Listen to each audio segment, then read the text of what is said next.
Bom, então você já sabe que todos esses elementos aí na tela, ou seres vivos que estão aparecendo, possuem entre si uma característica muito semelhante, que é a alta quantidade de proteínas na sua constituição. E na parte 2 dessa aula, chamada Moléculas de Primeira, a gente vai ver como que diferentes tipos de proteínas desempenham funções também variadas e são muito importantes para todos os tipos de seres vivos. A gente vai ver alguns exemplos dessas funções, então, nessa aula de hoje, beleza? Pessoal, se você já viu a parte 1, né, da aula, você verificou que uma proteína, ela é uma macromolécula, uma molécula grande, formada por pequenas partes, né, que a gente chama de aminoácidos. Mas como nada é tão simples quanto parece, né, uma proteína não é simplesmente essa sequência de aminoácidos e só. Para ser realmente funcional, a proteína ela tem que passar por algum sistema mais elaborado, ela tem que ficar um pouquinho mais complexa para realmente poder exercer a sua função. Então, dá uma olhada aqui comigo nessa animação. A gente tem ali os aminoácidos que você já conhece e eles se unindo em uma cadeia, eles formam o que a gente chama de estrutura primária das proteínas. Então, a estrutura primária, apesar de muito importante, nada mais é do que uma sequência de aminoácidos, como esse que vocês estão vendo na tela, e eu peguei o colar da minha mãe também, uma sequência de aminoácidos que está ligada, né, aminoácido, por ligações peptídicas, como a gente já estudou na parte 1 do vídeo. Essa sequência, exatamente qual aminoácido vem primeiro, qual vem segundo, isso tudo foi determinado exatamente pelo nosso DNA. Então, é realmente essa sequência que deveria existir para determinada proteína. Só que somente a sequência de aminoácidos não determina a função da proteína. Ela ainda não está funcionando. Então, a gente tem um segundo nível que a gente chama de estrutura secundária. Percebe como esse segundo nível, a cadeia da proteína, ela vai fazer algumas voltas, né? Então, repara ali que essa cadeia, ela dá algumas viradas, ela dá algumas voltas, formando, inclusive, configurações especiais, que a gente costuma chamar de folha beta preguiada e alfa-hélice. Dá uma olhada ali comigo de novo, ó. Vão aparecer algumas estruturas que parecem um zigue-zague, né? Nessa estrutura secundária, que a gente chama de folha beta preguiada, e outras que parecem hélices, que a gente chama de alfa-hélices. Aqui, ó, dá para ver melhor. Então, em rosa, existem estruturas que a gente chama de alfa-hélices, e esse em amarelo aqui parece uma seta, né? Parece um papel dobrado, a gente chama de folha beta preguiada. Nada mais são do que voltas e reviravoltas que a cadeia proteica continua dando. Mais ainda, a proteína não está funcionando completamente como ela deveria. Então, a gente tem um terceiro nível, que a gente chama, né, por sua vez, de estrutura terciária. Então, nessa estrutura terciária, percebe como que a cadeia proteica, ela vai dando mais algumas reviravoltas. Eu vou quebrar o colar. Mais umas reviravoltas, né? Então, ela faz realmente mais dobras. E como que essas dobras acontecem, pessoal? Lembra lá comigo na aula 1 que cada aminoácido possui um radical diferente, dos 20 aminoácidos, 20 radicais diferentes, e esses radicais, eles se ligam, tá? Então, dependendo da sua afinidade, esses radicais conseguem se ligar, eles conseguem ter alguma interação, e são justamente essas uniões, né, essas interações dos radicais dos aminoácidos que dão esse formato, essas voltas, essas dobrinhas na estrutura da proteína, beleza? A união desses radicais. Se você não sabe o que são radicais dos aminoácidos, olha lá no vídeo 1. Pessoal, a gente fala que na estrutura terciária, a proteína de fato assumiu a sua função. Então, ela agora está funcionando, tá? A grande maioria das proteínas atinge a sua maturidade, a sua funcionalidade nessa estrutura que a gente chama de terciária. Então, essa forma, essas dobrinhas estão aí realmente como deveriam ser. Não é nada ao acaso. Tudo é uma mensagem que o DNA passou para que essa proteína ficasse desse jeitinho, com essa forma exata, porque a forma tem tudo a ver com a função numa proteína. Se muda a forma, acaba mudando a função. Se a forma é prejudicada, a função é prejudicada. Então a gente fala que, estando ok a forma e a função, né, a proteína realmente está apta para atuar, beleza? Tem totalmente relação entre forma e função das proteínas.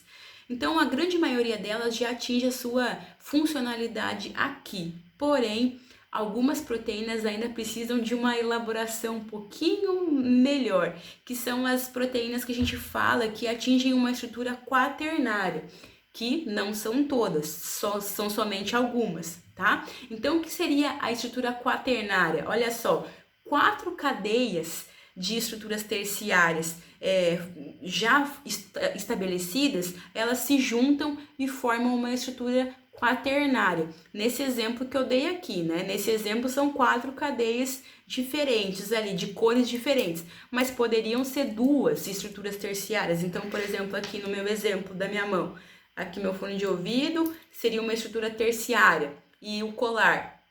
Se essas estruturas terciárias se juntarem, elas estão formando uma proteína de estrutura quaternária, tá? Então, uma estrutura quaternária aparece em alguns tipos de proteínas, como, por exemplo, a hemoglobina, e a união de 2 ou mais estruturas terciárias, tá? Enfim, né? A gente viu que não é tão simples assim, a proteína não é simplesmente uma sequência de aminoácidos, mas isso já dá pra gente ter uma noção da complexidade do assunto. Pessoal, e agora eu vou falar de algumas funções das proteínas para a gente ter uma noção melhor do que elas realmente fazem no nosso organismo. Eu não sei se vocês já ouviram falar em enzimas, tá? Mas alguns tipos de proteínas tem uma função muito especial no nosso organismo, que é a função de acelerar, catalisar reações químicas. Tanto que a gente chama as enzimas de catalisadores biológicos. Resumindo, o que seria essa ação de acelerar, catalisar? Aqui eu gosto muito dessa figura para exemplificar isso. Olha só, um caminho de qualquer tipo de reação química que aconteceria sem enzima, aqui por cima, né? Então aqui o carinha fazendo um pouco mais de esforço para, né, levar a pedra lá para o outro lado, seria uma reação que não há a presença de enzimas no nosso corpo. Ela demoraria muito mais para acontecer ou até nem aconteceria. Enquanto que uma reação química no nosso corpo com a presença da enzima acontece bem tranquilamente e de uma forma até rápida, né? Então aqui eu tenho até para vocês mostrando, ó. Nesse exemplo dessa animação, uma proteína aqui, que é uma enzima, fazendo algum tipo de reação química, transformando a bola amarela numa, né, estrela vermelha. Então ela faz uma modificação química muito rapidamente, coisa que se não tivesse a enzima ali, essa reação química ia demorar muito para acontecer, ou até nem aconteceria. Existem inúmeras enzimas, tá, no nosso corpo para tudo funcionar. Então aqui eu somente estou dando algum exemplo muito básico, né, que até esse tema enzimas merece uma aula só para falar das enzimas.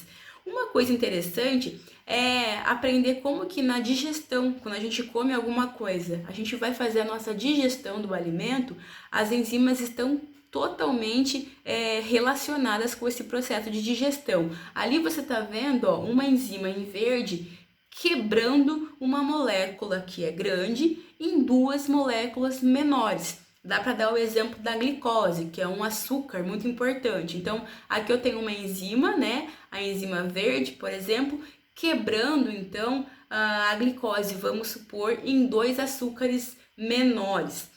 Isso acontece quando a gente come, quando a gente se alimenta de partículas muito grandes, né? Tanto que a gente começa a fazer a mastigação já pelos dentes para essas partículas de alimento ficarem cada vez menores. E é isso que acontece na digestão também. Uma molécula que é grande, ela vai ser quebrada, metabolizada por enzimas, para a gente poder transformar essa molécula grande em moléculas pequenas. É isso que eu coloquei aqui nessa outra animação. A gente tem aqui um pedaço do sistema digestório, onde a gente tem aqui nesse tubo, né, o comecinho do intestino delgado. Reparem que tem algumas estruturas grandes chegando aqui no intestino, né, como lipídios, carboidratos, proteínas. E esses elementos grandes, aos poucos vão se quebrando, né, vão ficando aqui quebradinhos em pedaços menores. É justamente isso que as enzimas vão fazendo ao longo do tubo digestivo, né? O tubo digestório. Então, a gente tem enzimas trabalhando. Aqui tem até esse exemplo de enzima, né? Super rápido, quebrando uma cadeia ali muito grande em pedacinhos menores, que é o que exemplifica o que acontece realmente na nossa digestão. Exemplos de proteínas. Pensa lá naquele pernil assado que eu já falei para vocês. Aqui nessa carne, a gente tem muitas proteínas e também gorduras. Então, a gente tem enzimas chamadas proteases. As proteases quebram literalmente as proteínas, transformando as proteínas da carne que você comeu em aminoácidos pequenos. A gente já sabe que as proteínas são feitas de aminoácidos. Então, quando você come uma proteína inteira, né, por exemplo, aqui do porco, lá dentro do nosso organismo, as proteases são enzimas que quebram essa proteína do porco em pedaços pequenos, que são os aminoácidos. Como eu falei para vocês, a gente sabe que a carne do porco também tem gorduras. Então, existem algumas proteínas que a gente chama de lipases, que também atuam na quebra, na metabolização desses lipídios. Então é bem fácil a gente lembrar que lipases quebram lipídios, né? E daí esses lipídios são quebrados em pedacinhos menores que a gente chama de ácidos graxos. São só alguns exemplos, não se preocupem com essas palavras difíceis, de como que as enzimas atuam na digestão, né? Um dos exemplos das enzimas funcionando no nosso corpo. Aqui eu tenho outro tipo de exemplo, que são as proteínas trabalhando como hormônios, tá? Pessoal, também só uma aula para hormônios é possível fazer tranquilamente. Mas um exemplo de hormônio no nosso corpo é a insulina, tá?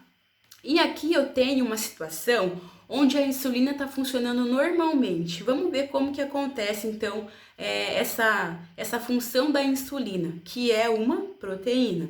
Repara aqui, ó, que eu tenho uma insulina, que é essa bola amarela, e essa insulina aqui, ela encaixa num receptorzinho, né, verde.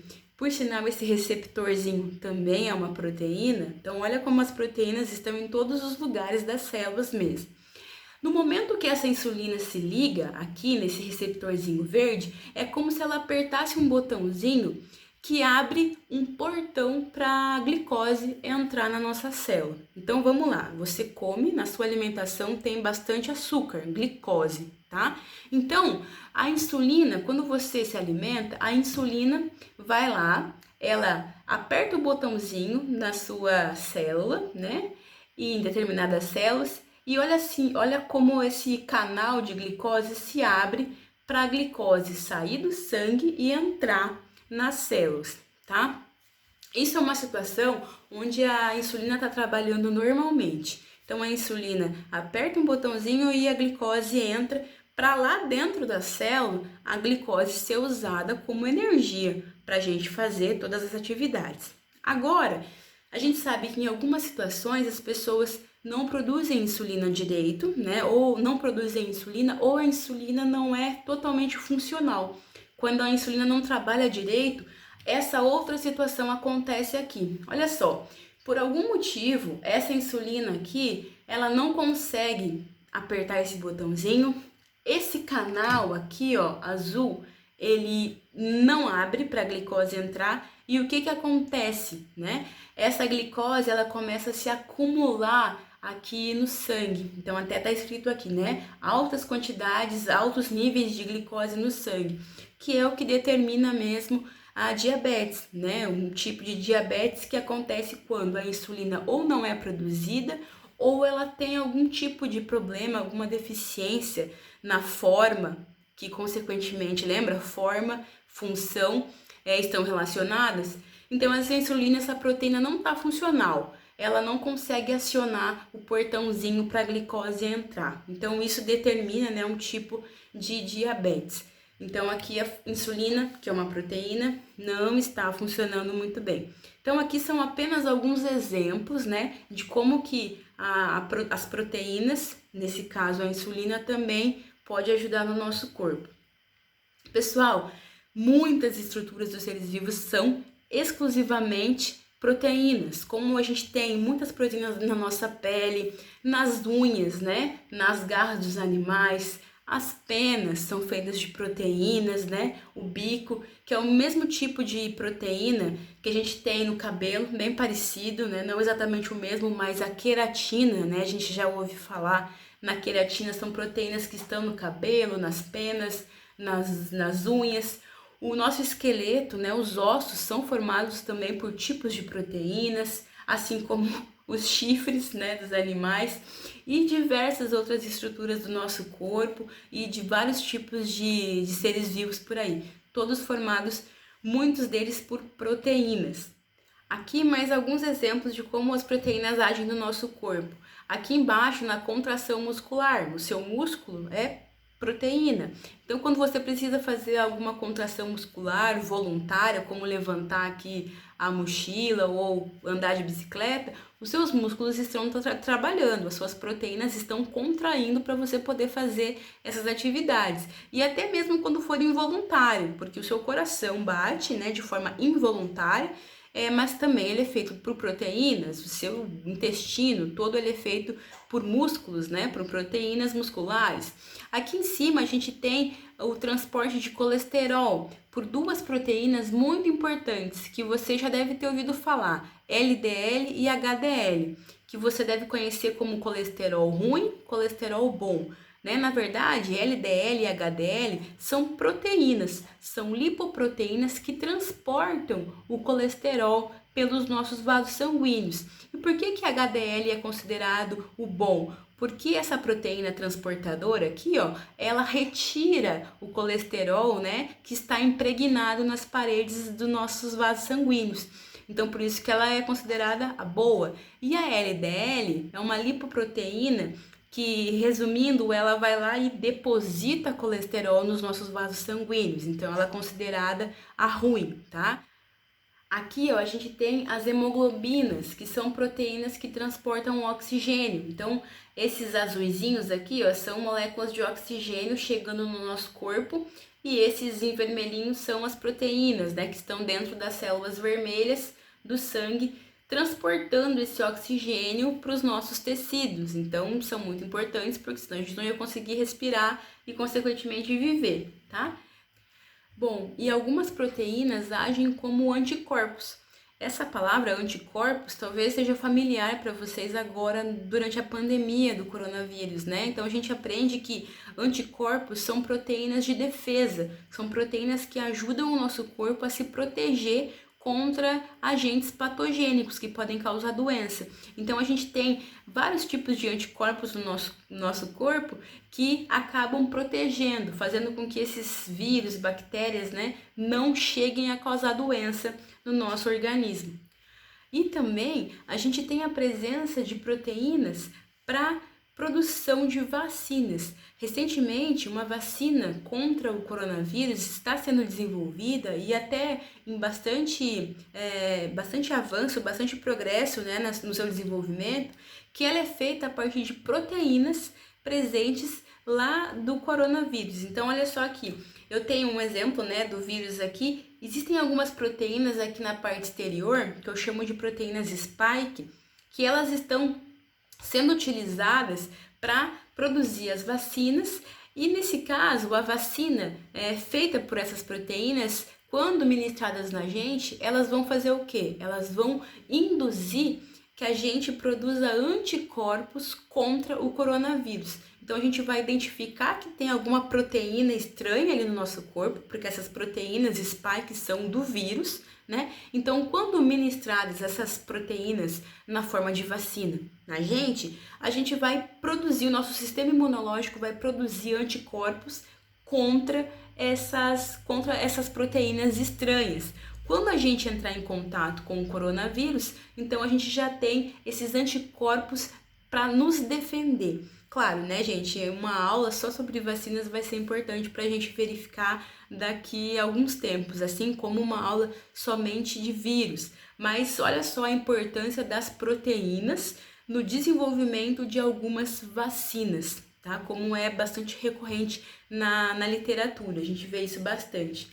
E por fim, para a gente finalizar, a gente viu que proteínas são muito importantes para um monte de coisa. Isso que eu falei é pouca coisa para a gente não ficar num vídeo gigante aqui. Mas então a gente precisa se alimentar de proteínas para poder ter proteínas aqui dentro, né, do nosso organismo, para essas proteínas trabalharem, né, o tempo todo nas diversas atividades. A gente só consegue fazer as nossas proteínas próprias se a gente come proteínas do exterior. Por isso que é muito importante uma alimentação muito rica em proteínas. E aqui eu tenho para vocês alguns exemplos de proteínas comestíveis que são importantes da gente comer. Claro que você deve estar estranhando, né, alguns alimentos aí, como formiga, barata, essa larva, mas saibam que são proteínas consumidas em alguns lugares do mundo, inclusive no Brasil, como as tanajuras, né, na região Nordeste, em algumas tribos, mas que possuem altas quantidades de proteínas, assim como a gente tem aqui o amendoim, a soja, né, a carne de frango, de boi, de porco. E eu coloquei aqui para vocês verem algumas porcentagens dessas proteínas nesses diferentes tipos, né, de fontes alimentares. Percebam como esses alimentos incomuns para a gente, como a formiga, a lagarta aqui, né, a larva e a barata possuem altas porcentagens de proteínas, né, bem maiores inclusive do que as de origem vegetal e outros tipos de animal, como o bovino, né, as aves e o suíno. Enfim, não vou falar aqui para vocês saírem comendo barata por aí, mas é um outro ramo de pesquisa que eu também me interesso bastante e com certeza mais para frente eu venho aqui falar para vocês sobre proteínas alimentares alternativas. Pessoal, então eu finalizo aqui essas duas aulas sobre proteínas. Muita coisa ainda tem para se falar, né? Eu voltarei mais para frente falando mais de proteínas, mas por enquanto, para não ficar um vídeo muito maior, vamos parar por aqui e a gente se vê em outro tipo de aula daqui a pouco, beleza? Tchau para vocês!